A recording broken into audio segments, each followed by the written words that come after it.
सत्यमेव जयते। जय हिंद। अगले मैडम बधाई। बहुत जबरदस्त। अध्यक्ष महोदय, मैं आपका धन्यवाद देना चाहता हूं।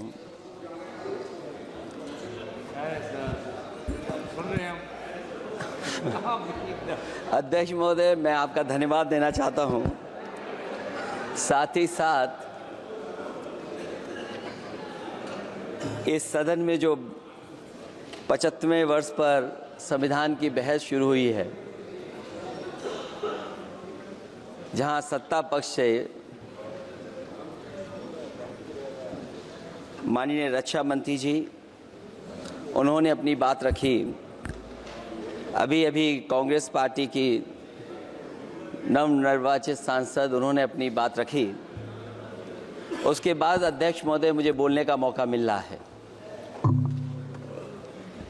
मैं सबसे पहले लाखों लाख लोग जो भारत देश की आज़ादी में जिन्होंने अपनी जान न्यौछावर कर दी, देश आज़ाद हुआ। आज़ादी के बाद बाबा साहब भीमराव अंबेडकर जी और तमाम हमारे वरिष्ठ लोगों ने इस संविधान को देने का काम किया। मैं उनको याद करने के साथ साथ जो आज 13 तारीख जिस दिन हम आप सदन में बैठे हैं, एक ऐसी घटना घटी थी, अगर उस समय सुरक्षा कर्मियों ने अपनी सूझबूझ के साथ, बहादुरी और साहस के साथ अगर उन आतंकवादियों को मुकाबला न किया होता तो हमारे देश के बहुत सारे महत्वपूर्ण नेता जो उस समय सदन में थे, न जाने क्या परिस्थिति बनती। मैं उन बहादुर जिनकी जान गई उनका याद करता हूं, वहीं श्रद्धांजलि भी देता हूं।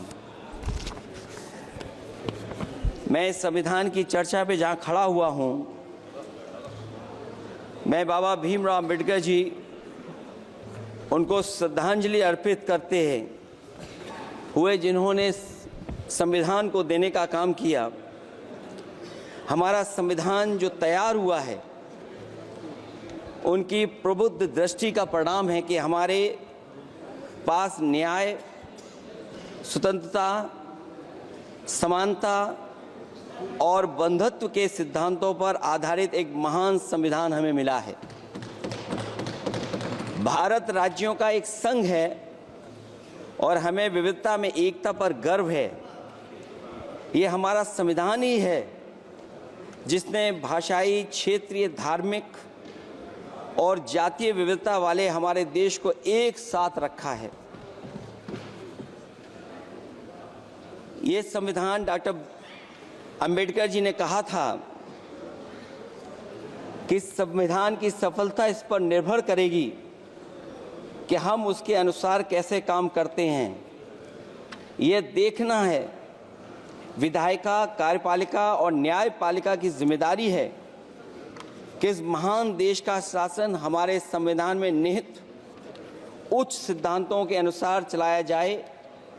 डॉक्टर अंबेडकर ने कहा था, मैंने तो संविधान निर्माण का दायित्व बहिष्कृत वंचित वर्गों को अधिकार दिलाने के लिया है। ये वही संविधान है जो समय समय पर हमारा रक्षा कवच बनता है। अध्यक्ष महोदय, ये संविधान हमारी ढाल है, संविधान हमारी सुरक्षा है, संविधान हमें समय समय पर शक्ति देता है। संविधान ही देश की 90% शोषित, उपेक्षित, पीड़ित, वंचित जनता के अधिकारों का सच्चा संरक्षक है। ये संविधान ही हमारा बड़ा मददगार है। इसलिए ये हमारे जैसे लोग और देश के कमजोर लोगों के लिए और खासकर पीढ़ी के लिए संविधान की रक्षा जन्म मरण का विषय है। संविधान ही लोकतंत्र की प्राणवायु है।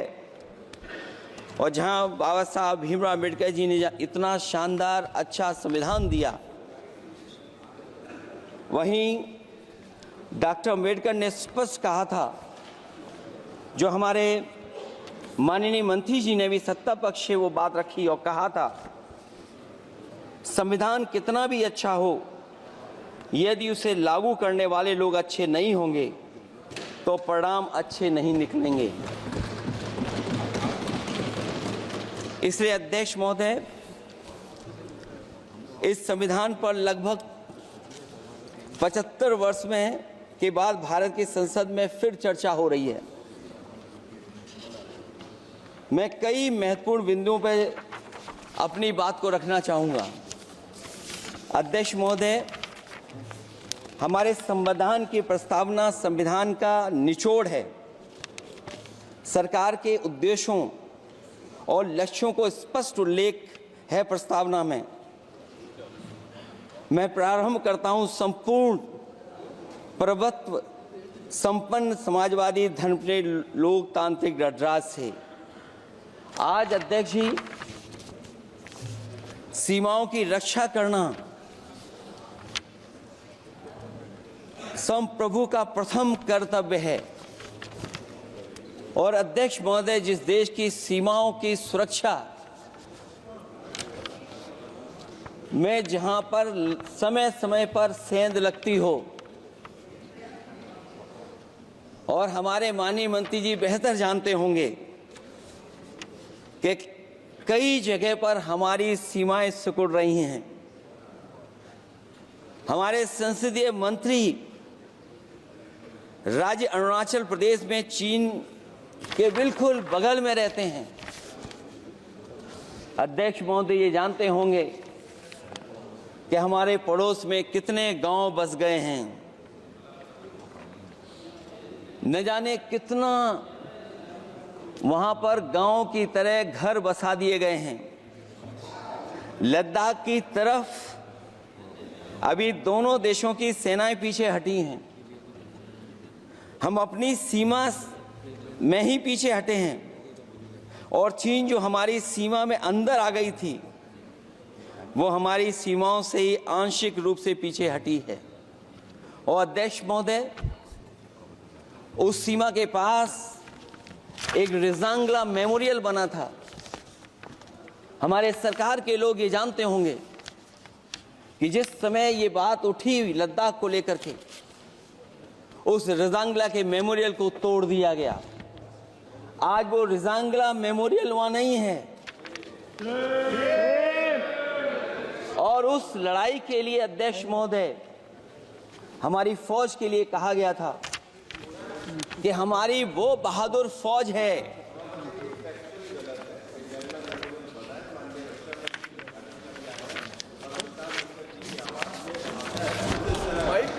अध्यक्ष महोदय, यही तो फर्क है।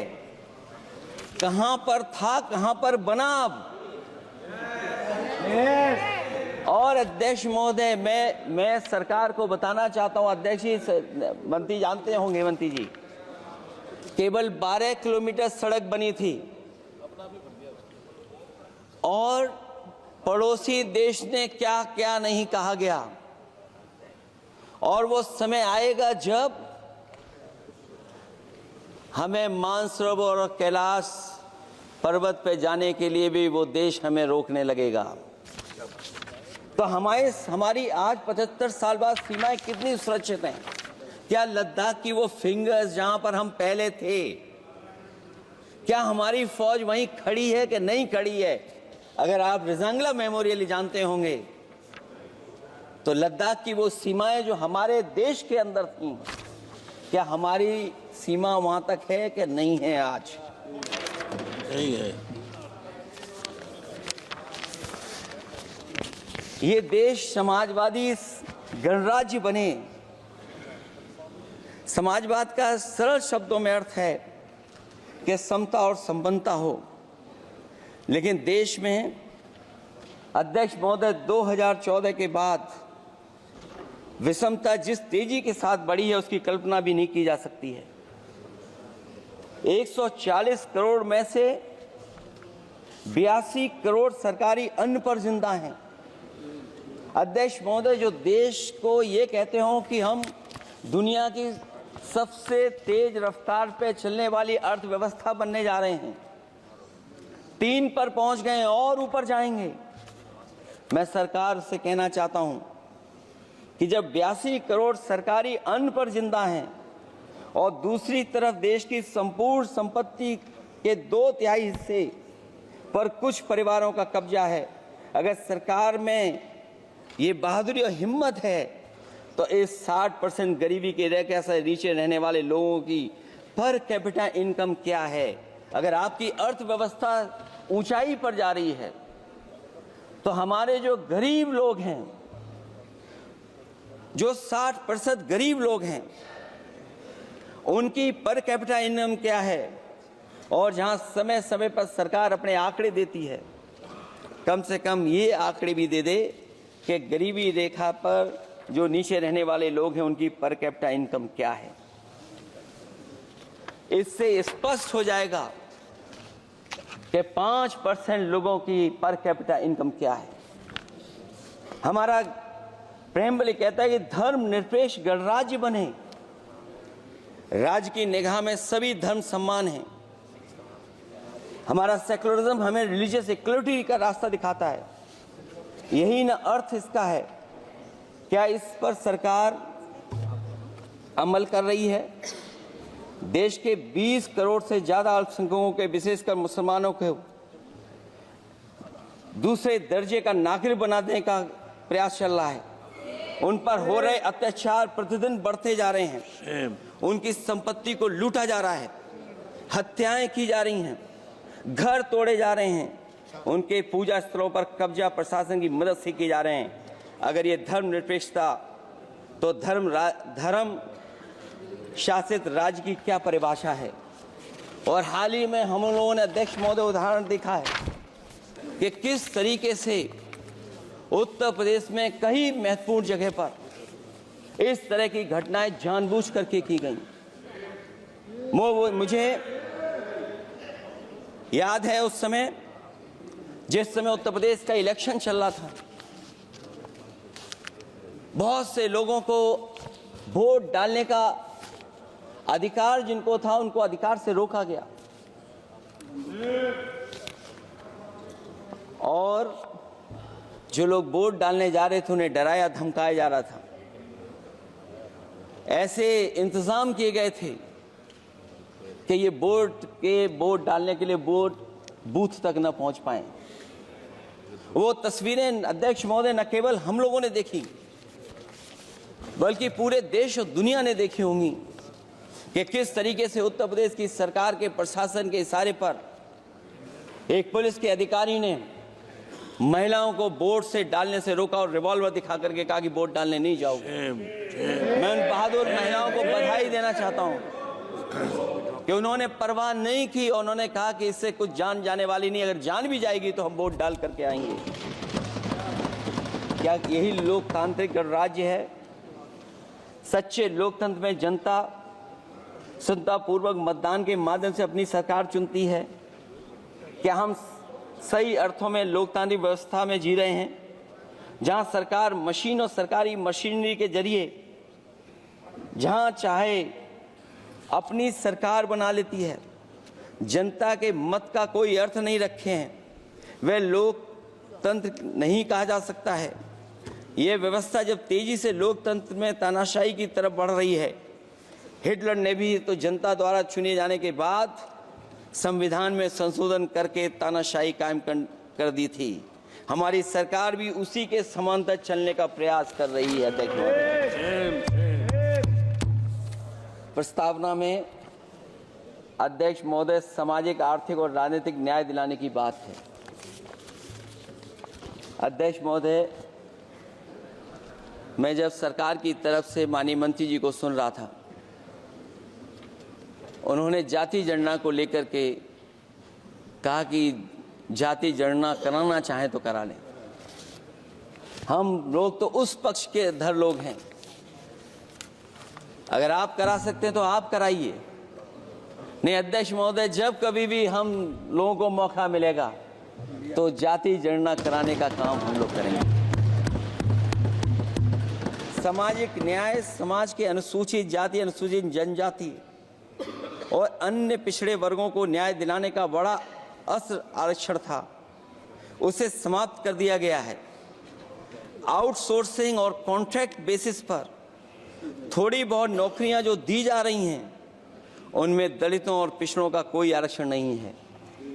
शिक्षण संस्थाओं और विश्वविद्यालय में प्रोफेसर्स और वाइस चांसलर के चयन के समय इनके आगे लिख दिया जाता है, एक नया शब्द का इजाद हुआ, NFS, नॉट फाउंड सुटेबल। सरकारी उपक्रम भेज दिए, प्राइवेट उपक्रमों में कोई आरक्षण नहीं है। अध्यक्ष महोदय, शिक्षा मंत्री जी सूची जारी करें, और अगर ये बात कहीं भी गलत है तो शिक्षा मंत्री जी सूची जारी कर दें। देश के सभी केंद्रीय विश्वविद्यालयों के वाइस चांसलर की ओर प्रोफेसर्स की एक, मैं तो कहूंगा अध्यक्ष महोदय कि शिक्षा मंत्री जी अगर ये सूची जारी कर दें कि जितनी भी सेंट्रल यूनिवर्सिटीज हैं और उनके माध्यम से जितने भी प्रोफेसर्स का अपॉइंटमेंट हुआ है, सब बात साफ हो जाएगी। आप केवल देश के 10% लोगों को ही ख्याल रख रहे हैं, बाकी 90% लोगों का आप ख्याल नहीं रख पा रहे हैं। और जाति जनगणना कभी जाति में भेदभाव नहीं बढ़ाएगा अध्यक्ष महोदय। जाति जनगणना जातियों के बीच दूरियां कम करेगा और तमाम हमारे ऐसे समाज के लोग जिनको न्याय नहीं मिला, जिनको अधिकार नहीं मिला है, अध्यक्ष महोदय कम से कम जाति जनगणना के बाद उन्हें अधिकार और सम्मान दिलाने का काम भी हो सकेगा। इसलिए हम इसके पक्ष में हैं। आर्थिक न्याय के बगैर न सामाजिक न्याय मिल सकता है और न राजनीतिक न्याय मिल सकता है। गरीबी का नाजायज लाभ उठाकर धन्ना सेठों की सरकार चुनाव में पैसा बांटकर राजनीतिक न्याय का भी अपहरण कर लेती है। कर्ज में डूबी बड़ी आबादी महाजन के दबाव में अपनी इच्छा के खिलाफ वोट देने को विवश हो जाती है। चुनाव में सत्ताधारी दलों द्वारा पैसे की भरमार के चलते कोई सामान्य कार्यकर्ता चुनाव नहीं लड़ पा रहा है। बड़े पैमाने पर धनवान चुनकर आ जाते हैं। पैसे के बल पर जब तक आर्थिक विषमता समाप्त नहीं होती, लोगों को राजनीतिक न्याय मिल नहीं सकेगा। प्रस्तावों में आगे जो लक्ष्य है, विचार, व्यक्ति, विश्वास, पंथ और उपासना की स्वतंत्रता, अन्याय के खिलाफ विचार व्यक्त करने पर जेल, अभिव्यक्ति की स्वतंत्रता का अर्थ है देशद्रोह।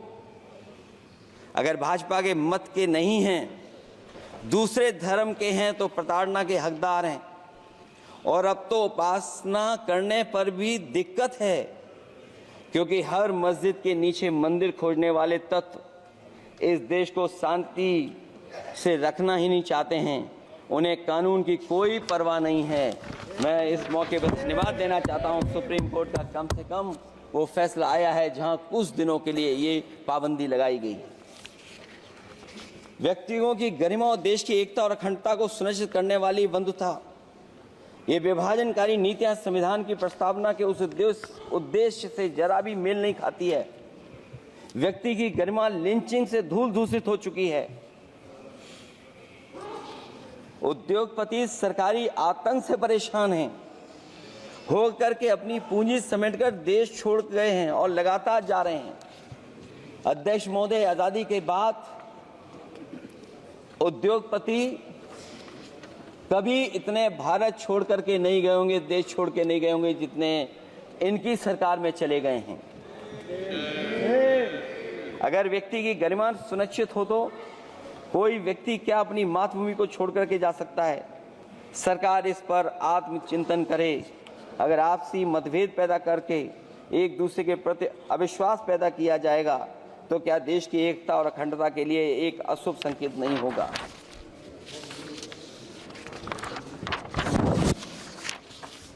अध्यक्ष महोदय, आर्टिकल 14 कानून के समक्ष समानता। भारत के अंदर किसी भी व्यक्ति को राज्य कानून के समक्ष समानता को डिनाई नहीं कर सकता है। हो क्या रहा है, एक ही कानून कुछ लोगों के लिए अलग है और दूसरों के लिए अलग। अगर सत्ता पक्ष का व्यक्ति गेरुआ गमछा पहनकर गालियों को गाली दे दे तो जी हजूरी और दूसरा न्याय मांगने जाए तो उसे लाठी। क्या ये अनुच्छेद 14 का अनुपालन हो रहा है? अध्यक्ष महोदय, किसी भी व्यक्ति को उसके जीवन और दैहिक स्वतंत्रता से कानून सम्मत प्रक्रिया के बगैर वंचित नहीं किया जा सकता। ये सबसे महत्वपूर्ण मौलिक अधिकार है, लेकिन सबसे ज्यादा इसी का दुरुपयोग हो रहा है। फर्जी मुठभेड़ में हत्याएं, जेल के अंदर हत्याएं और पुलिस अफरीक्षा में हत्याएं। आदमी कहीं भी सुरक्षित नहीं है। ईडी का तो ऐसा कानून बना दिया गया है कि बिना एफआईआर, बिना नोटिस किसी को भी बंद कर दो। लोकतंत्र फासिज्म में बदल रहा है। और अध्यक्ष महोदय, क्योंकि उत्तर प्रदेश की चर्चा सत्ता पक्ष से भी हुई, जो हालात उत्तर प्रदेश में हैं, ऐसे हालात कभी किसी ने पहले नहीं देखे।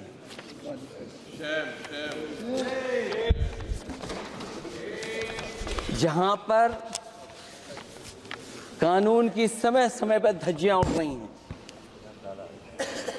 और अध्यक्ष महोदय, केवल एक घटना नहीं मैं कहना चाहता हूं, ऐसी तमाम घटनाएं हैं जिनके बारे में मैं कह सकता हूं। आज़ादी के बाद अगर हम 75वें वर्ष में इस बात पर चर्चा करें संविधान पर, और आए दिन लोगों को न्याय मांगने के लिए आत्मदाह करना पड़े, तहसील हो वहां पे आत्मदाह, जिलाधिकारी हो वहां पे आत्मदाह, न्याय मांगने के लिए अगर मुख्यमंत्री आवास में जाना पड़े वहां पे आत्मदाह। सोचिए हम किस दिशा में जा रहे हैं। और अध्यक्ष महोदय, किसने नहीं देखा कि टीवी पे चलते हुए लोगों की जान ले ली गई? लाइव देखा है सबने। ये कहां का न्याय है? न केवल वो, बल्कि पता नहीं अध्यक्ष महोदय, हमारा प्रदेश कस्टोडियल डेथ में सबसे आगे जा रहा है। महिलाओं के उत्पीड़न में सबसे आगे जा रहा है। ये मैं नहीं कह रहा हूं, अध्यक्ष महोदय, ये सरकार के आंकड़े बता रहे हैं। और न केवल इन चीजों में आगे जा रहा है, बल्कि आजकल जो नए जमाने का डिजिटल इंडिया है, अगर साइबर अपराधों में सबसे आगे कोई प्रदेश दिखाई दे रहा है तो वो उत्तर प्रदेश दिखाई दे रहा है। ये अलग बात है अध्यक्ष महोदय कि कभी कभी जो डबल इंजन की सरकार चलने वाले जो दावा करते थे, पहले इंजन टकराते थे, अब तो डब्बे भी टकराने लगे हैं। Double engine single driver. और होड़ लगी हुई है कि कभी किसी ने दिल्ली का रास्ता किसी माध्यम से अपनाया था, उसी रास्ते पे चल करके आगे बढ़ना चाहते हैं। इससे खराब इस लोकतंत्र में और क्या हो सकता है? जिन लोगों ने ये कहा हो कि हम नौकरियां दे देंगे, आज नौकरियां कहां हैं? रोजगार कहां हैं? और अध्यक्ष महोदय, अगर वादा किया जाए नौकरी और रोजगार का, इन्वेस्टमेंट का, और सपने बड़े दिखाए जाएं, ये बात मैं इसलिए कह रहा हूं कि माननीय मंत्री जी भी उसी प्रदेश से आते हैं, प्रधानमंत्री जी भी उसी प्रदेश से आते हैं। आज कई मायनों में, कई आंकड़ों में उत्तर प्रदेश पीछे दिखाई दे रहा है। जहां रोजगार के सवाल पर, जो सरकारी नौकरियां इसलिए नहीं क्योंकि आरक्षण न देना पड़ जाए, इसे सरकारी नौकरियां नहीं हैं। आए दिन पेपर आउट, पेपर लीक, न केवल पेपर लीक है, बल्कि जानबूझ करके पेपर लीक कराया जाता है जिससे कि परीक्षा रद्द की जा सके। और जो अग्निवीर वाला सवाल था वो आज भी वैसा ही का वैसा है। हम लोग अग्निवीर वाली व्यवस्था कभी स्वीकार नहीं कर सकते हैं। जो पहले भर्ती जैसी होती थी अध्यक्ष महोदय, अगर वैसी ही भर्ती होगी तो हमारी सीमाएं और सुरक्षित होंगी, हमारे और नौजवान जाकर के देश की असली पक्की वर्दी पहनने का काम करेंगे। ये अध्यक्ष महोदय कैसी चर्चा संविधान की जो है बिना प्रधान की।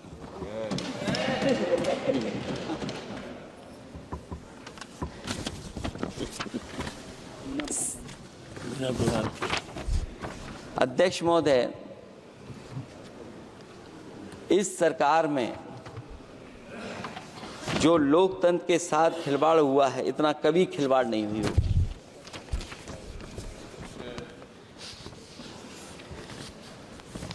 संविधान को परतंत्र बनाकर जो लोग राज करना चाहते हैं, उनके लिए आज़ादी का अमृतकाल सिर्फ एक जुमला है। और अंत में मैं सिर्फ एक ही बात कहना चाहता हूं कि संविधान बचेगा तो न्याय बचेगा, और न्याय बचेगा तभी सबको बराबर मान सम्मान, सबको बराबर मौके मिलेंगे, भेदभाव भी मिटेगा। और भेदभाव का भाव भी इसलिए आज फिर से संविधान को बचाने के लिए एक और करो या मरो आंदोलन की जरूरत है। इसलिए अध्यक्ष महोदय, हम आपको भरोसा दिलाते हैं, पिछले चुनाव में भी बहुत सारे सत्ता पक्ष के माननीय लोग ये कहते थे कि हमें इतनी सीटें मिल जाएंगी तो हम संविधान बदल देंगे। अध्यक्ष महोदय, मैं आपके माध्यम से जनता का धन्यवाद देना चाहता हूं कि उन्होंने 400 पार के नारे को गिरा दिया और विपक्ष को इतनी ताकत दे दी कि इनकी जो सपना था संविधान बदलने को, उस सपने को तोड़ने का काम किया। अध्यक्ष महोदय, बहुत सारे साथी इधर के ही उधर हैं, अगर उधर वाले इधर आ गए उसी दिन ये सत्ता से बाहर हो जाएंगे। अध्यक्ष महोदय, आखिरी में मैं कुछ लाइनें कहकर के अपनी बात खत्म करना चाहता हूं। न मेरा है न तेरा है, ये हिंदुस्तान सबका है। नहीं समझी गई ये बात तो नुकसान सबका है। हजारों रास्ते खोजे गए उस तक पहुंचने के, मगर पहुंचे हुए ये कह गए भगवान सबका है। जो इसमें मिल गई नदियां वो दिखाई नहीं देती महासागर बनाने में, मगर एहसान सबका है। अनेकों रंग खुशबू नस्ल के फल फूल पौधे हैं, मगर उपवन की इज्जत आबरू ईमान सबका है। हमें उम्मीद है कि इस चर्चा के बाद बाबा साहब भीमराव अम्बेडकर जी का दिया हुआ संविधान को बदलने का सपना नहीं देखा जाएगा। साथ ही साथ डॉक्टर राममनोहर लोहिया, जिन्होंने समाजवादी आंदोलन का रास्ता दिखाया, नेताजी ने जो संघर्ष कर करके हम लोगों को उस जगह पहुंचाया, वहीं लोकनायक जयप्रकाश जी ने इस देश को आगे बढ़ाने के लिए समय समय पर संपूर्ण क्रांति का आह्वान देकर के जागरूक किया। मैं उन सबको याद करते हुए एक बार फिर अध्यक्ष जी आपका बहुत बहुत धन्यवाद देता हूँ। श्री कल्याण बनर्जी